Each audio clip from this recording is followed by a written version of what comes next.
Science is my favorite subject, and science is everywhere.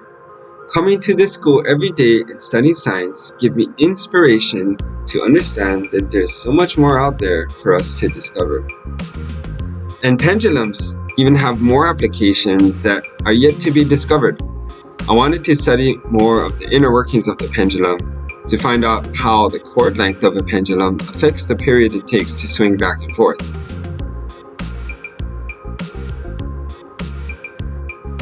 So in this lab, we performed an experiment where we kept the bob weight and the starting angle of the pendulum constant, but we just changed the cord length. And then we put all of our data into our lab notebook. But now we want to record the data and communicate it effectively by making a data table. So speaking of pendulums, let's get into the swing of things. Students, I'm gonna make Google Sheets easy for you, and I'm excited to get started. So let's open a Google Sheet and scroll down to Sheets. Boop. That's all we need. And we're going to start a blank sheet. And when I start my data, I'm actually going to want to move the data not to the very top left, but I want to leave space for my titles and my column headings. So I'll add the data here. And we want to add the same data as in our lab notebook. This is an example from this book here, and I have 3 different trials here. I have an average, so I'm going to space myself out to have 5 columns, and then I have 101 rows. So let's go ahead and start that data. We're going to have our independent variable as our first column and our dependent variable as our 3 trials and our average. So let's go back to the Google Sheet and add those numbers in. So if I click once, then it will select the cell.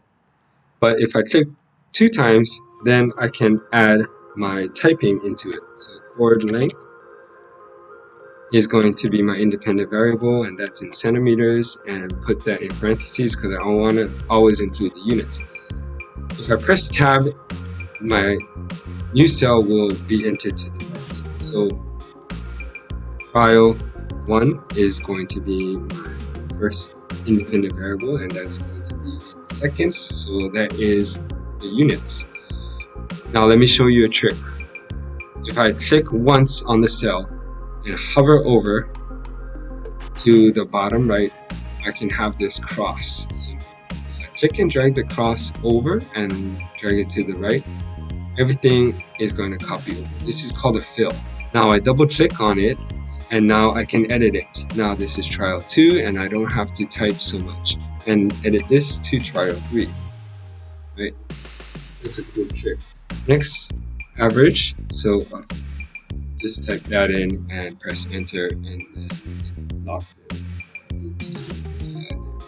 Now I know that I can't see the word cord length here, so a trick to change the column width is to hover over between the columns B and C, click and drag, and then now I can read the entire words there.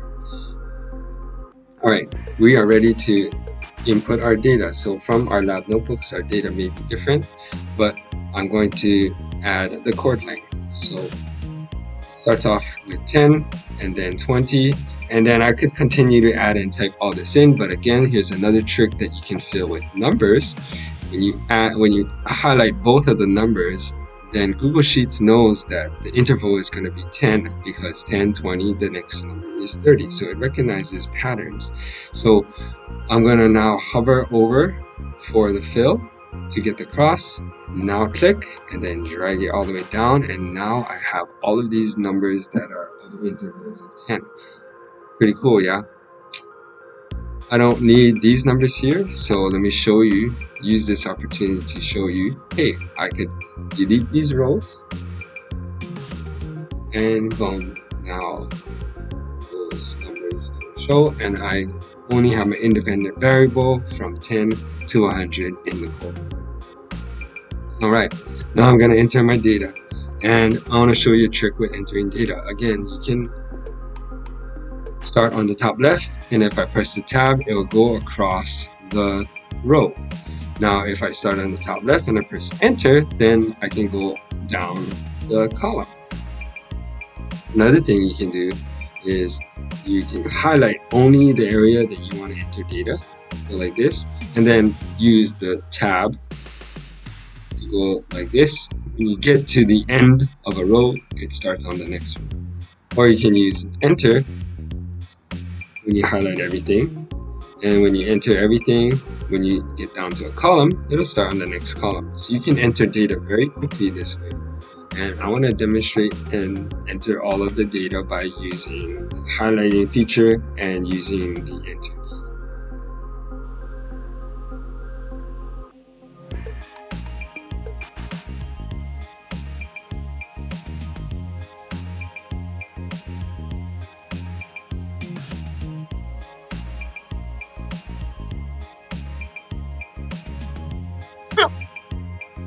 Now I'm ready for the next step, which is calculations. Let me show you something really cool about Google Sheets.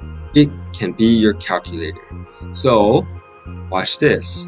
I will press the enter key, and then now it knows that I want to do a calculation. So we can calculate things. We'll ignore some of the suggested things right now, but what we can do is use it like a calculator. So I want to get an average, and average is adding all the numbers together and then dividing by the number of data that we have. So divide by 3.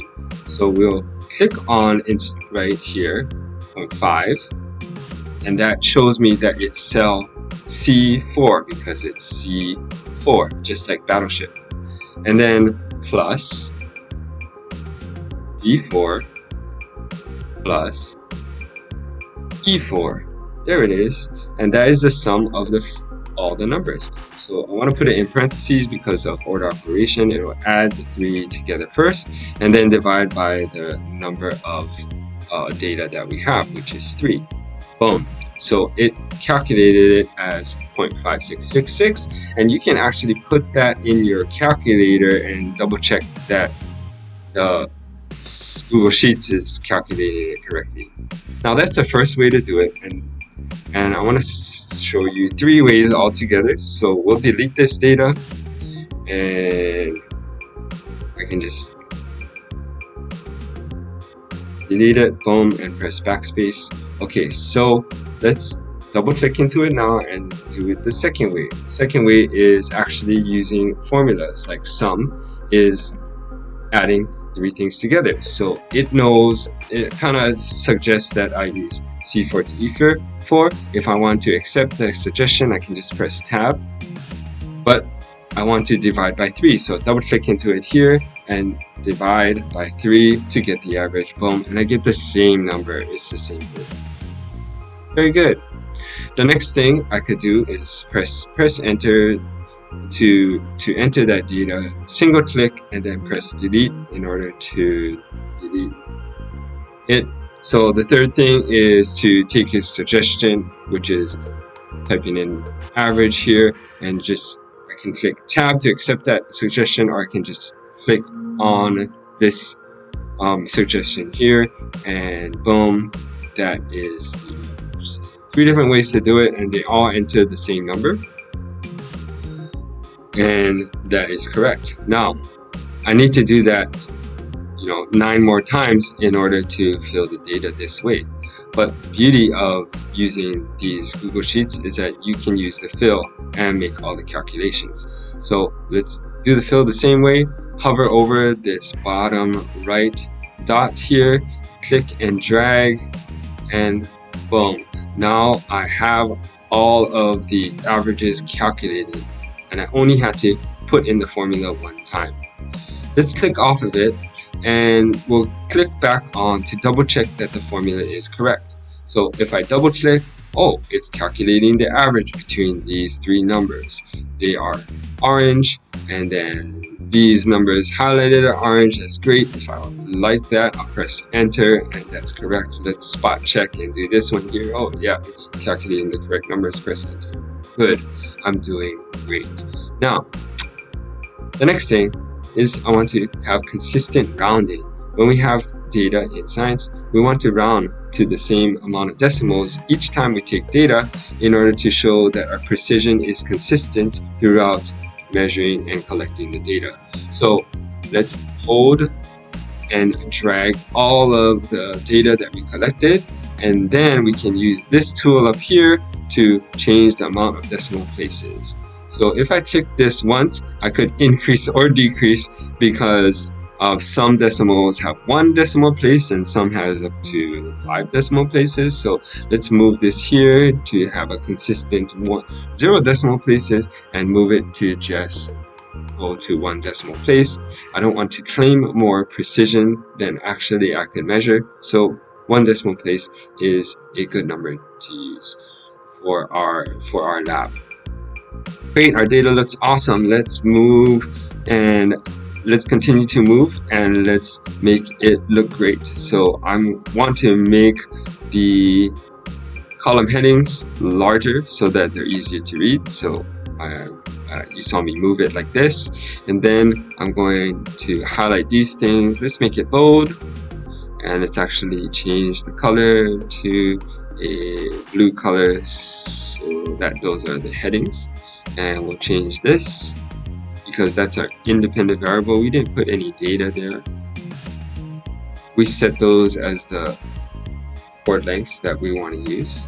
So that, and then let's highlight everything here and align them. So we can have a horizontal alignment, and if you don't know what these tools are, you can just hover over them and they explain it to you. That's the horizontal align. So it's going to make it centered like this, and I didn't highlight everything, so Control Z is to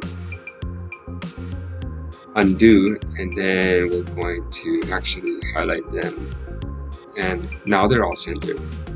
But I also noticed that my column headings could be centered vertically. So let's highlight all my column headings and then do the vertical align tool, which makes it in the middle, and boom, now it looks beautiful.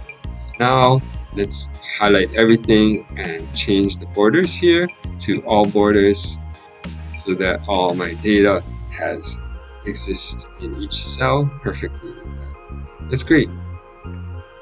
Next, we're ready for a title. I'll put my title up here and double click here and start typing. Here is the sentence frame I want all of the titles to use. You should say the effect of your independent variable on your dependent variable. In our case, our independent variable was the chord length and the dependent variable was the period. The period is the time that it took for the pendulum to swing back and forth. So let's do that and type in the title to look like that.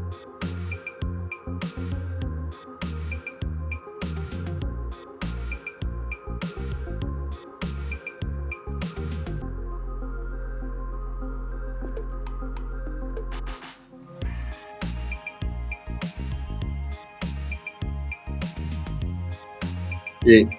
Press enter, and that's my title. I want to make that title look bigger, so I'm gonna make the row taller by clicking and dragging. And then let's say this area is where I want to have the title. Something about titles is that you can do this, which is called merging the cells, and pressing this makes Google Sheets understand that all of this is going to just be one cell. So boom, merge the cell. That way, when I do a horizontal alignment, it aligns it between columns B and F. And then when I do a vertical align, it will be centered in that row. Doesn't that look beautiful? When I press it and make it bold and I increase the font size, then it looks like an impressive title, and it's going all the way across all of my columns so that it looks very nice. Look at that. Isn't that nice? Now it's time to watch the next video for graphing. And remember, science is everywhere.